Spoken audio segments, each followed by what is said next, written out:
Yes, the moment you've been waiting for. He performs all over this country. He is quite the star. You're in for a treat.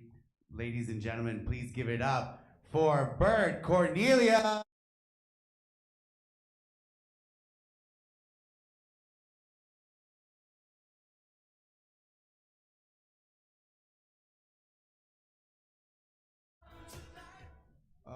Wait, hold on. Y'all gotta excuse me because I don't know how to put on a condom, let alone a damn microphone. I haven't did this in ages. I got 4 kids. I can't pull out of a driveway. Pulling out is not my strong point at all. Wearing a condom isn't my strong point either. This is bullshit, let me tell you. Thank you guys so much for coming out. How y'all doing? All right. All right. It's good to have a room full of white people. Ain't none of y'all scared of us breaking into y'all car. That's awesome. And I fit the description. I always fit the description. It's fine. Police pull me over. I'm like, okay, search the vehicle, yada, yada. I look like someone. Yeah, I get it. Whatever. Just hurry up. But you know what? Oddly enough, I've never been to jail. Let that sink in. Let that fucking sink in. I call it the streak. I've never been to jail. Here's why, though. I like to thank my parents for that, you know? Yeah, for me never going to jail because I don't know how other cultures do it. I kind of know how white people do it. You know, you guys talk to someone and say, hey, stay out of jail, you know, stay out of trouble. Don't do anything dumb to ruin your life. You know what I mean? And black culture, they tell the one thing about jail that every kid needs to hear, but not at a young age. My black family would look at me and say, don't go to jail, they're gonna fuck you in jail. And then they get a little graphic and say, you don't want nobody bending you over the weight bench and fucking you. And I'm being told this by my uncle that has been to jail. So as I got older, I had questions for him. I'm like, you know, Unc, you a little bit too detailed with this. This is a safe space. We can talk about it, you know. Stay your ass out of jail. One member, you just lifting weights. The next day, somebody nuts on your forehead. Who hurt you? What the fuck have you been through? I don't have a jail name. Let me explain. I don't have a jail name. My full name is Bertram.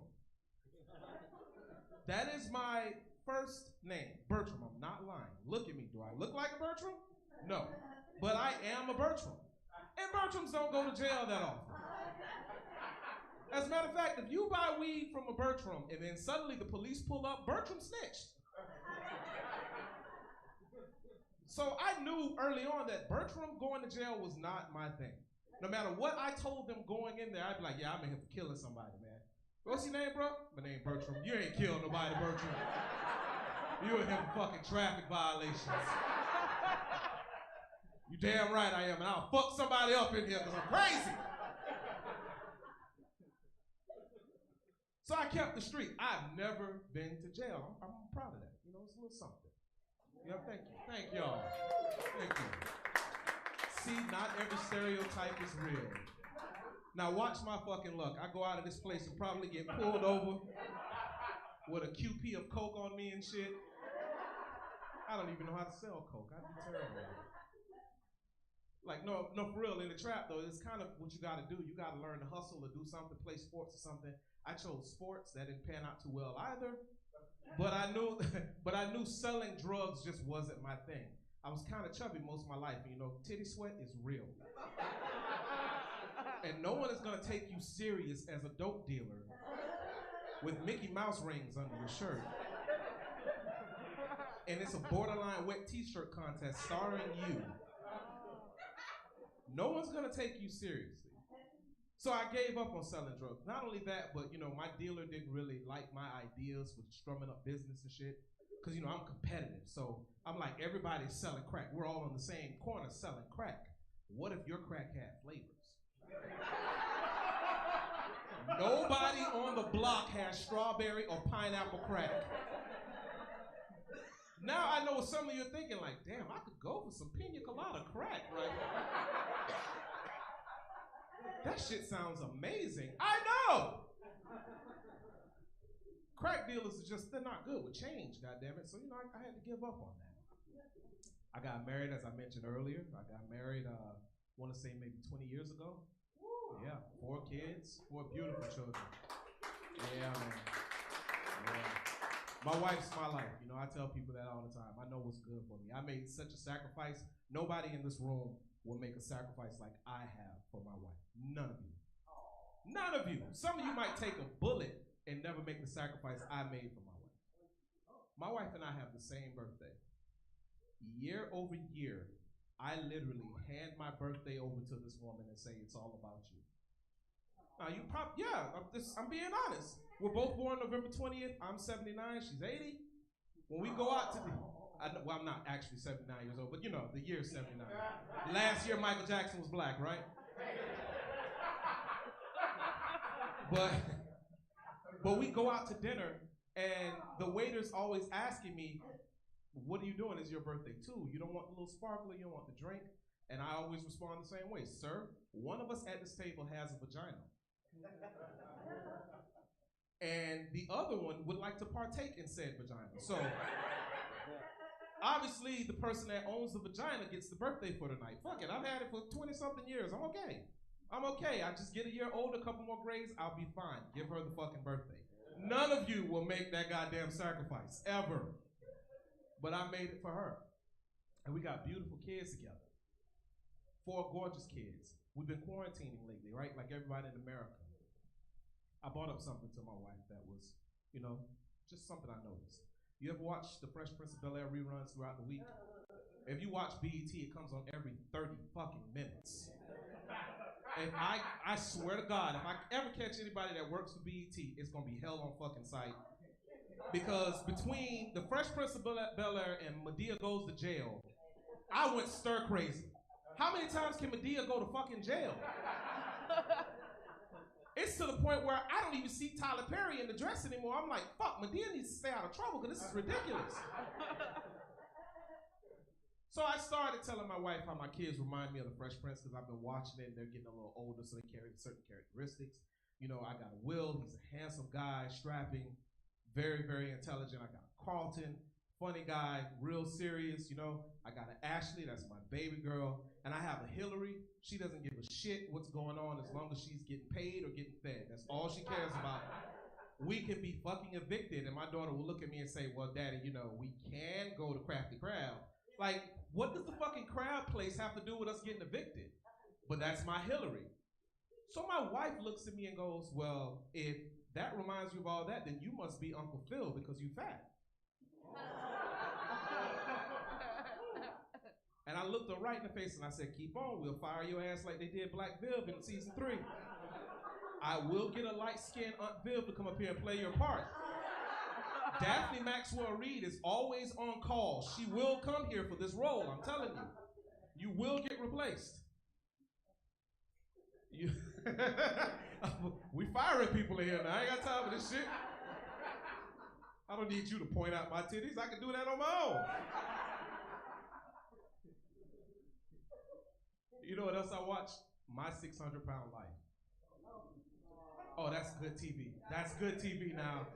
That's good TV. And do you ever catch the porn shot they do of the big people, like when they come in? And why is there always a shower scene in My 600-Pound Life? And that's not enough to make you put down the cheesecake. Nothing else is. When you see someone lifting up a belly and there's still another belly, like there's a whole other belly. This fucking guy, like, don't get me wrong, I'm not no goddamn Calvin Klein model, but shit. After the first belly, we should see balls at this. My 600-Pound Life does not even use the damn, the thing that they use to distort. They don't even use that. Because you can't see it any fucking way. It's one of those things where they have to kind of tell you what they are in the beginning of the episode so you know, because you're not going to see anything. They're not even non-binary, they're just chubby, right? That's what's going on. I love the doctor, though. That's why I watch the show, because yes, he's rude, but I think they need that shock value to kind of get them going, right? Do you ever see when they come to him and he's explaining what's on the chart? It is the rudest, funniest shit on television, Because I know he's making it up because he's looking at the chart like, yes, I see you here and you have 12 donuts before you come here. Who eats 12 donuts? You know these are good for you. Who put cheese on the donuts? You eat the donut with a hamburger and you want to live. You don't want to live, you want to die. Like, I feel like they need that, you know? He's so blunt. He's straight up with them. Like, as soon as they come through, you're going to die. That's all you're going to die if you don't straighten up. You have to stop eating every minute. You have to stop. And he's a little guy. He's a little man. And there's this 6'3". He's telling this one dude they bought on a flatbed truck. This dude could literally just stomp him out of existence, and he's like, yeah, you too fat, you see? They have to bring you on truck. No. You come in rental van. You don't. I'm serious, but listen, it's good TV. It's terrible, but it's good TV. You could be supporting one of two things: My 600-Pound Life or 90-Day Fiance. One or the other. See, you're sick of 90-Day Fiance. Go back to My 600-Pound. I'm telling you, there's some amazing shit happening on that show. Here's how you know that show is real: because no one loses weight by the end of the episode. They're still fat, even when they do the flash forward. Like, 6 months later, we return to Jared's house. Jared is still immobile. He can't get out of bed. And then they ask Jared, have you been sticking to your diet? Yeah, I've been sticking to my diet, man. I just don't know. I don't know why I'm still fat. As soon as Jared gets out of bed, a Big Mac box comes from under the bed. So I did everything. This damn doctor, I swear, I don't know what he's doing. They don't care why should you. I'm just saying, they don't care why should you. I support him though. If you can binge out and get paid for it and get on TV, a little embarrassment is okay. Ride me on a fucking flatbed truck. If TLC is gonna send me 50 grand, I'll be the fattest bastard y'all know. I'm serious. I'm putting cheese on everything. It's tea. And 50 racks, come on, honey.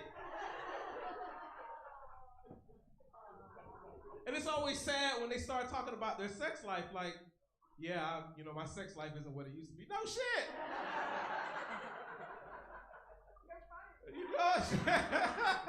You can't find that motherfucker. Is it on the second belly? Is there a mysterious third belly? You can't. When you see the couple, when it's a chubby couple, you're like, how in the fuck do they fuck? And you know what I mean by that. Anything 300 pounds plus, we can take a look at that. 240 something like me, that's all right. You know how I fuck. Obviously, she's on top. But still. You know what else I've been watching? Those old reruns of First 48. Miami, listen, y'all fuck up all of Florida with y'all First 48 videos. Because they never solved the crime. There's always a to be continued on an episode of First 48 in Miami. They're never going to catch the first fucking person in Miami. Never. Not the first episode. They got to do like a season recap where they go back and visit someone. We last seen Hector in Miami. Hector has not solved the case at all. How are these cops still employed? And the witnesses. Listen, all of you, if you're from Miami, you're guilty of this. You are guilty of this shit. All right? If all of us go outside and a murder happens right in front of us, the people from Miami is gonna keep going like didn't shit happen. You might freeze.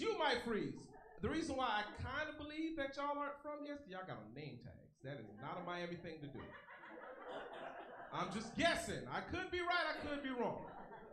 You five would be concerned. The rest of these motherfuckers, they're gonna keep on going. Cause that's Miami. Miami does not snitch. And why is it they always find the older Cuban gentleman that's seen everything, but is not gonna tell you everything. He's gonna give you just enough for you to figure it out, because he's no snitch, right? So they find him and they ask him, what did you see? His response, Bobby, listen, I see the guy, he come around the corner, Chevy Montegalo. Okay? Bobby, escúchame, listen, see, the guy come around the corner, pew, pew, pew, pew, pew. Bobby, shoot everybody. I say, oh no, I go.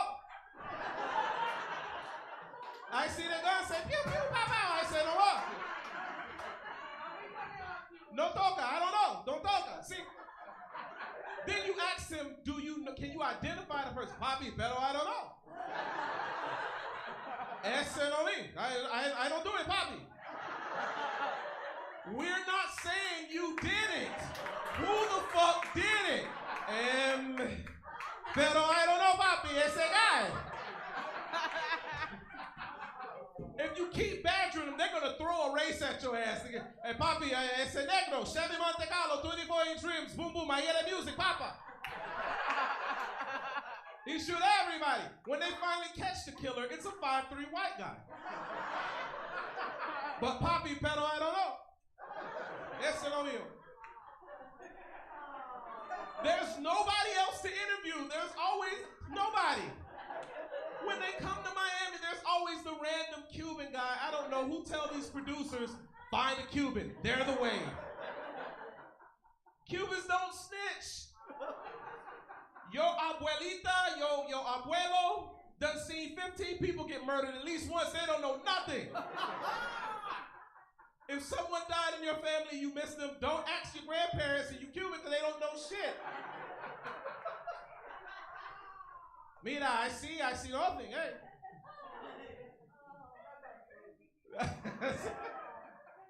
Mommy, you're Cuban? Oh my God, that's what's up.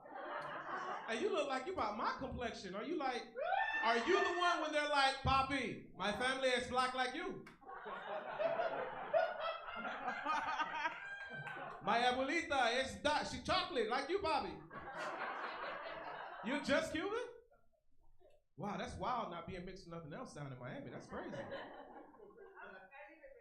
You live in Michigan? Oh, all from Michigan. She's from Cuba? Okay, if something happened to y'all, she's seen nothing. Ese no mío. Pero I don't know. I come out the violin theater, they pew, pew, pew, everybody dead, I see nothing. No mirando, I see nothing.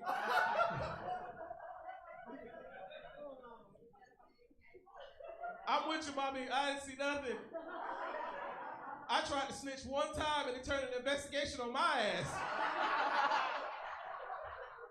They were like, do you know who broke in the car? Yeah, well, let me see your fingerprints. Bitch, no. You're in the vicinity, sir. We need to. No, I ain't showing you shit. As I mentioned, I am married, and you know, as a husband, sometimes you gotta step out and do things for your wife that you're not exactly comfortable with, but that's love, right? That's love. You step out to do those things that, you know, make her feel better. So at the end of the week, when she brings up something from the past, you got something to hold over her ass. Why was you talking to that girl 5 years ago? But honey, remember when I went to the store with you? Now come on. I go a little bit further than that though. Because, you know, my wife, she's a very vibrant person, you know, and she loves being told that she looks good when she comes out and gets dressed, and I think every woman should experience that, at least in that right. You should have a cheerleader. If you marry a man and you carry his last name, you should have a cheerleader. He should be the one cheering you on. You put on something nice and you come out, I cheer her on. When she comes out in her little dress, I tell her, yes, honey, yes. Girl, you better do it. I'm kind of like her gay husband when I do that. Yeah, like she's been looking for, as a matter of fact, she's recruiting for a gay husband. If any of y'all, yeah, like I know you don't want to fuck her, but like if you could just do the whole gay husband thing and take my place a couple days a week, that's fine. I'm okay with that, right? So when she comes out, I give her her life. Yes, honey, you look good, honey. Yes. Heifer, you better slay him, heifer. Yes. The whole nine. Except one time I was doing it, and my friends was over at the house, so I told her, hey, listen, you look good. I'm going downstairs. I'm going downstairs. My dogs are down there. We playing Madden. We doing some real nigga shit. We is in some nigga activities, right? We doing real nigga shit. So, if anybody needs me to explain real nigga shit, I'll explain that in a second. You should. You should. Like, whatever you think a nigga is, a real nigga is the Justice League of niggas. Like, please understand. If niggas had a Justice League, it'll be real niggas. So I'm down there, I'm playing, and she comes downstairs, she's like, babe, look at me. I'm like, yeah, you look good. She's like, no, babe. I'm like, I'm not doing this right now. Do you see some real niggas down here? You was not finna fuck up my street cred. Come on. She's like, babe. I was like, fine, you look good. She say, I can't hear you. I said, you look good, heifer. Yes, you better twirl. My dog say, what you say, bro? I say, nothing, nigga, nothing. Like, you better twirl. Yes, now go where you need to go. I make them sacrifices for her, You got to do stuff like that. But you know what else? The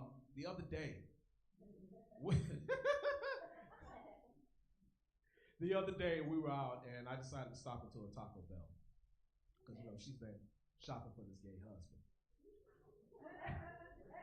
And I go into Taco Bell, and I'm there at Taco Bell. I stop at Taco Bell when I can't get into Chipotle, when I can't get into Moe's.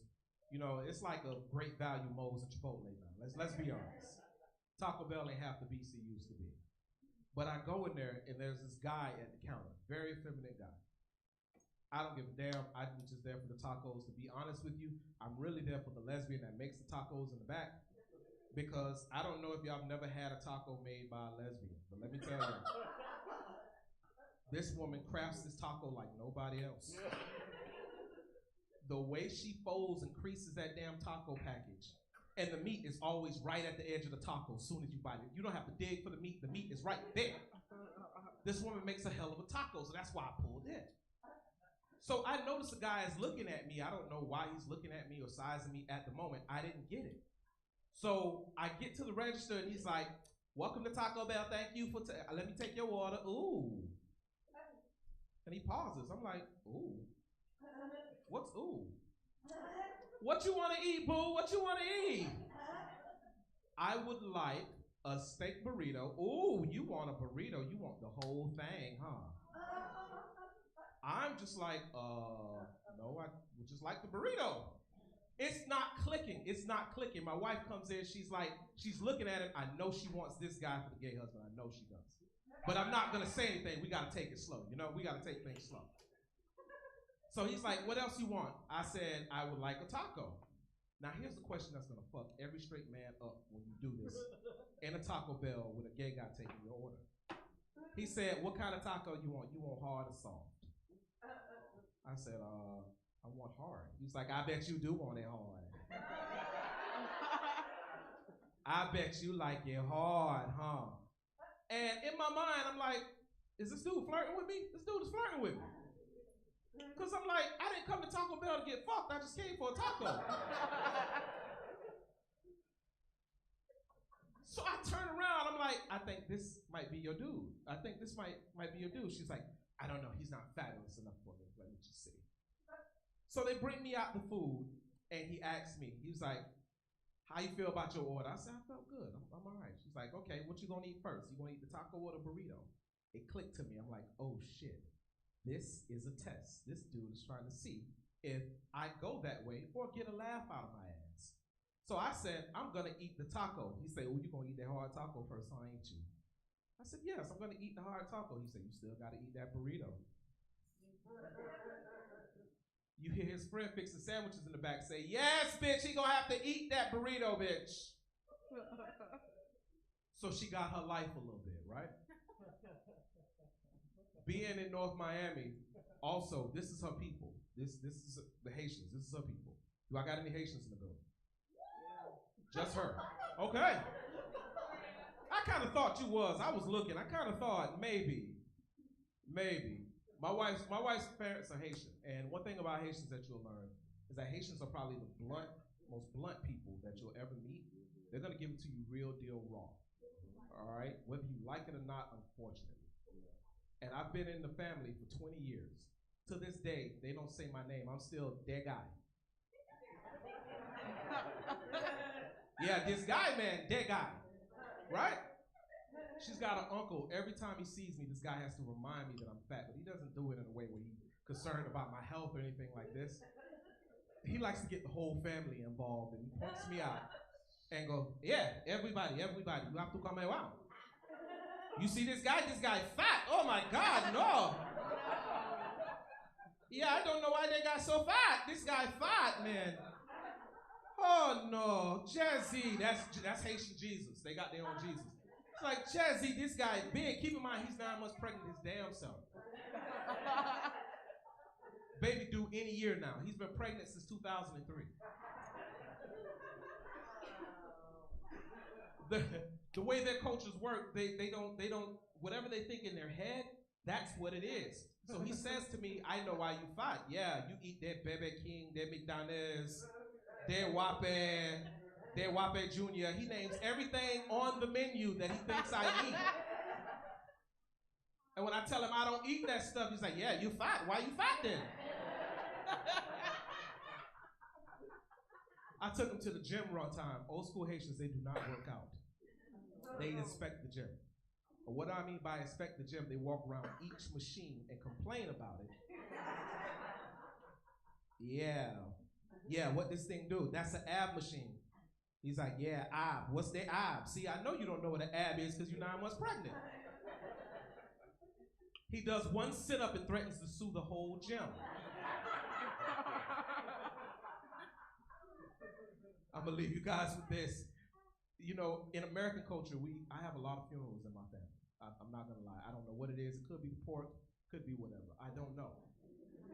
But I have a funeral every weekend. I literally went to a funeral last weekend, every weekend. She was telling her family that I was going to these funerals looking for sympathy for me. These people legit thought that I was going to die next because people in my family was dropping dead. So they invited me over to the house and had a round table. They're all dressed in black, like my funeral is happening now. So I go in thinking that they're gonna give me kudos or make me feel better or whatever.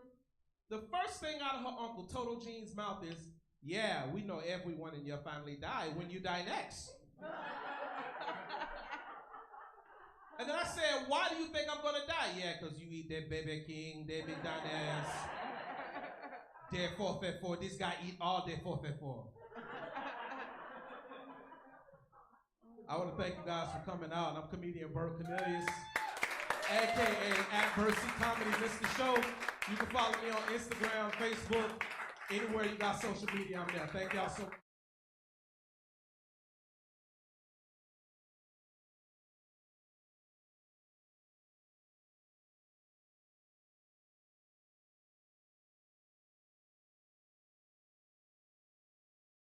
Are you guys happy? Yeah. Are you satisfied? You comedy whores? Yes, you want more? No, I'm kidding. That was the last one. That was awesome. Give it up for all the comedians. Drew, Victoria, Olga, Tere, Michael, and of course, Bert. Give it up for me. Give it up for me again. No, I'm kidding. All right. Guys, thanks for joining us tonight. Please follow us on Instagram and social media at Theater. We're also an educational center, so if you want to learn comedy, we can do that too. Check us out on villaintheater.com. Please have a safe night, and please enjoy your trip in Florida, Ohio.